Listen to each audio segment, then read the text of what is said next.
Hello friends, நான் உங்கள் சரண்யா. இப்போ ரீசெண்ட் டைம்ஸில் பார்த்தீங்கன்னா என்னோட கமெண்ட் பாக்ஸ்லையும் சரி, ப்ளஸ் வந்துட்டு என்னோட பர்சனல் இன்பாக்ஸ்லையும் சரி நிறைய கமெண்ட்ஸ் வந்துக்கிட்டே இருக்குது. நான் யூஸ் பண்ணுற லிப்ஸ்டிக் பிராண்ட் என்ன, ஷேட் என்னங்கிறது தான் கண்டினியூஸ் கொஷினாகவே இருக்குது. இன்னைக்கு அந்த கொஷனுக்கு ஆன்சர் பண்ணிடலாங்கிறதுக்காக தான் நான் இங்கே இருக்கேன். மெயினாக 2 லிப்ஸ்டிக் நான் யூஸ் பண்ணிகிட்டு இருக்கேன். ஒன்று பார்த்தீங்கன்னா இந்த NYBயோட மினல் லிப்ஸ்டிக் தான். பார்த்தீங்கன்னா நான் கிட் 2 யூஸ் பண்ணுறேன். ஸ்டிக்கு ஆல்மோஸ்ட் பார்த்தீங்கன்னா எல்லாமே காலியாகிடுச்சு. இதுதான் நான் இன்கேஸ் காலி ஆனாலும் நான் திரும்பவும் இதை நான் கண்டிப்பாக ட்ரை பண்ணுவேன். இது பெய்ட் ப்ரொமோஷன் இல்லை.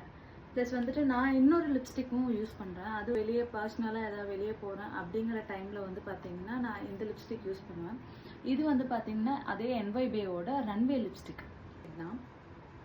இது ஆல்மோஸ்ட் கம்ப்ளீட் ஆயிடுச்சு. இதோட எனக்கு லிங்க் கிடைச்சாலும் கண்டிப்பாக கீழே டிஸ்கிரிப்ஷனில் கொடுக்குறேன். வேணுங்கிறவங்க கண்டிப்பாக செக் அவுட் பண்ணி